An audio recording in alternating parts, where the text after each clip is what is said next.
Back to my YouTube channel, myself cajoshikumar. In this video we are going to cover Black Money Act. Very important because IC has not tested any question from this chapter, so it means that there is high chances that there will be a question from this chapter in the coming attempts.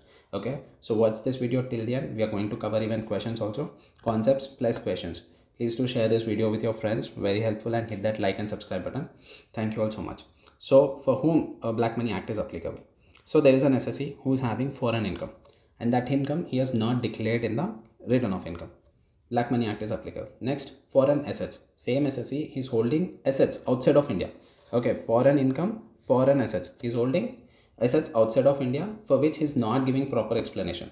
Okay, he's not able to, no explanation of source. And then he's giving explanation, but that is not satisfactory. In these two cases, no Black Money Act is applicable. Now, Income Tax Department, for whom it can send notice? It can send notice to resident. Resident ko to it can send the notice. But it can also send the notice to resident and not ordinarily resident, provided they have acquired this foreign assets or foreign income in the previous year. At that time, they were resident. So, for example, so there is an SSE in 2013-14, he was a resident. He acquired a foreign asset. In 2016, he left India. Okay. In 24-25, he is a non-resident, right? In 24-25, Income Tax Department got to know that, so-and-so person was holding some foreign assets. So, they will send a notice. Yes, they can send a notice because he was a resident in 2013-14 when he acquired this foreign assets. Understood my point? So this is very important. Iske related questions hai. So this first question is regarding this concept only. So it's complete theory. I've told you everything. Go and see that question. You will be able to solve it. Okay. Next. Now, when the Income Tax Department got to know that they have acquired some foreign assets, they got to know in 2024-25. They have acquired somewhere in the past. So the value of that property will increase now. So we have to calculate what is the fair market value of that property, and on that they will pay 30% tax. Tax rate is 30%. Okay. So the second question talks about your fair market value. Okay. Fair market value of immovable property, fair market value of the asset transfer, fair market value of your bank also. Okay. He must be holding a foreign bank account. Okay. In that he must be putting all his foreign income. So you should calculate the fair market value of your bank also. Right. So that is covered in your second question. We will do one thing. We will do the question first and then come back to these provisions. Okay. It will be easy to understand. Second question we are doing now. So understand, house A is located in country outside India. Brought in 1995 for 15 lakhs. Cost of acquisition is 15 lakhs. Okay. House A, cost of acquisition is 15 lakhs. Now he sold this for 22 lakhs. So house A is sold for 22 lakhs in the year 2000. Now this amount was deposited in the bank in that country. So entire amount of 22 lakhs now he deposited in the bank. Clear till you are following? And in 2001 another house B was purchased for 35 lakhs. So he purchased another house for 35 lakhs. The investment in house B was made through withdrawal from bank account in the foreign country. So whatever amount that he has put in bank, no? Okay, and whatever amount that is there in the bank, he used this money to purchase house B. So this entire 35 lakhs he invested through his bank account. Clear? The investment in house B was made through withdrawal in foreign country, correct? House B is not transferred before the valuation date. So all this is happening in 1995, 2000, and in 2001 he purchased house B. All this is happening in 2001. Okay, so Income Tax Department got to know this in 2024 and 25. Okay, so this house B he is still holding. House B is not transferred before the valuation date. Okay, and its value on valuation date is 48 lakhs. So he's saying this is the cost of acquisition is 35 lakhs, and given in the question 48 lakhs is its fair market value. Okay. Now assuming that the value of foreign bank account, he also gave what is the fair market value of the bank. I told you we should calculate the fair market value of the bank also. Till here you understood the question. Now we will calculate the fair market value. So house A is already transferred. Okay, before the valuation date only they have transferred this. Okay, now what is the formula for this?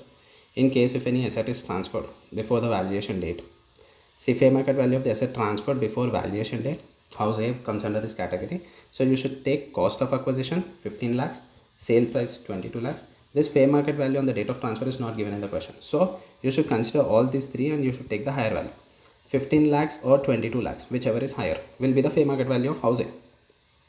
So if you see 15 lakhs or 22 lakhs, whichever is higher, house A being higher of 15 lakhs or 22 lakhs. 22 lakhs is the fair market value. Now what he did, he deposited the entire amount in the bank. Right? In this 60 lakhs, this 22 lakhs is already included. correct? So that's the reason when he deposited everything in the bank, you will reduce this 22 lakhs from household. See, invested in foreign bank account, entire 22 lakhs, correct? So that's why house A is nil, because in this 60 lakhs, this 22 lakhs is already included. Got it? Now what happened? He purchased another house B, was purchased for 35 lakhs, and this 35 lakhs he made through withdrawal from the bank. Okay, from this 60 lakhs, no, 60 lakhs is the fair market value, correct? So this 35 lakhs he has withdrawn to purchase house B. Okay, now fair market value of bank, if you see, from this 60 lakhs you will deduct invested in house B, right? You will deduct this 35 lakhs, and this 25 lakhs will be the fair market value of your bank. Following? Great. Now the third one, 48 lakhs is given in the question as fair market value, and this cost of acquisition is 35 lakhs. This is also given. So house B is still holding. Okay, he did not transfer it. So fair market value of immovable property, if you see, cost of acquisition or open market value, whichever is higher. So here in our case 35 lakhs is the cost of acquisition, open market value is 48 lakhs. Whichever is higher you need to consider. For house B, since he is still holding this, okay, house B के लिए 35 lakhs or 48 lakhs, whichever is higher. Understood till here?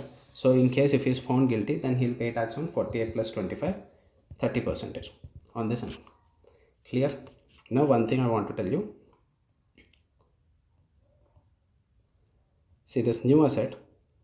If new asset is acquired, that is house B is acquired out of consideration received from transfer of old asset or withdrawal from bank.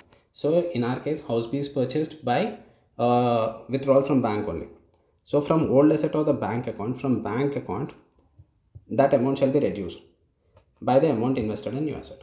Okay, so that is the reason in the bank account what we did, we have reduced. So in this 60 lakhs no bank account, we say we have reduced 35 lakhs. Okay, so I hope this question is it was helpful, and this is very important, guys. High chances that this question can come in the exam hall. I've tried to make it very easy. Chalo, next one talks about deduction of expenditure from undisclosed foreign income or foreign assets. Whether you are eligible for any deduction is the question. Okay, in case of income, foreign income, no deduction available. Okay, in case of foreign assets, if you see foreign assets and it is shares, you are holding shares in foreign country. Okay, now this will understand with example. So there is a foreign company, you purchased a foreign company shares for 20 lakhs. Okay, out of this 20 lakhs no, you have shown 4 lakhs in your return of income assessed to tax earlier years. Okay, 4 lakhs is your white money. Okay, now this 20 lakhs worth of shares have become, the fair market value has gone up to 55 lakhs. Right, now what is the deduction available for you? Since 4 lakhs you have shown in your return of income, 4 lakhs is allowed as deduction. Out of 55, 4 lakhs is allowed as deduction, and on 51 lakhs you have to pay tax. So this is for shares. Okay, now what if you are holding an immovable property, foreign asset, immovable property? Here you are eligible for proportionately. Calculation changes. When it comes to immovable property, you are allowed proportionately. We will do question 3. That will be, you will be able to understand. So this is the question. All these are ICI questions, let me tell you. Okay, so in 2012-13 he purchased a house property for 60 lakhs. Okay, out of this 60 lakhs investment, 35 lakhs he has assessed to tax in the total income in the previous year 12-13. So out of 60 lakhs, 35 lakhs he has shown in his return. Okay, now in the year 24-25, income tax department has sent a notice, and the value of this house property has gone up to 120. Matlab 60 lakhs value has gone up to 120 lakhs. What will be the value of 35 lakhs? Okay, that is how you need to calculate. Proportionately, even your 35 lakhs will become 70 lakhs. 60 became 120, 35 will become 70. So out of 120, you are allowed for 70 lakhs deduction. Getting my point? So on 50 lakhs, you will have to pay tax. So proportionately, you will get deduction in case of immovable property. In case of shares, you will get the actual amount on. Clear? Great. So that is your third concept. So we are done with this also. Now valuation date. Suppose you are holding any income in the foreign country, in the foreign currency. Suppose you have purchased a property for $20,000. Okay, now you need to convert that into Indian currency. So that's the concept. So you should always take the rate as on 1st April of the relevant previous year. See, if the income tax department has sent a notice in 24-25, the relevant date would be 1st April 2024, start of the year. 1st April relevant previous year. Okay, now in case of dollars, permitted currency, Then you will take RBI reference rate on the valuation date. So like say $10,000, you're having $10,000 of income in foreign currency. Then you will take $10,000 into whatever RBI rate as on 1st April. Then on 7 lakhs you will pay tax. Okay. In case of other than permitted currency, let's say you're holding some amount in Uganda, okay, which is not permitted. What you have to do, first you have to convert that into USD, and then later on you have to convert that into Indian rupees. Okay, as per RBI reference rate. Here also RBI reference rate, here also RBI reference rate. Okay, we will do question 4. This is also there, important. So I'll only tell you the crux here. So he's holding a residential property in the year 2009. Value was $20,000.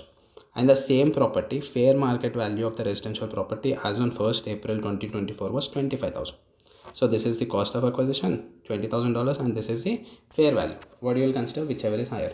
So you will take $25,000, and he has given the rates also. You should consider 1st April 2024. Why? Because in the current year itself, bank has sent a notice. See, notice was issued here on 2010. So 2010, 2024 matlab on 1/4/2024 will be the relevant date.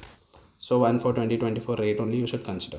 See, first one, 20,000 and 25,000, whichever is higher you will take, and then the rate is 71. Rate is 71. So your residential property is done.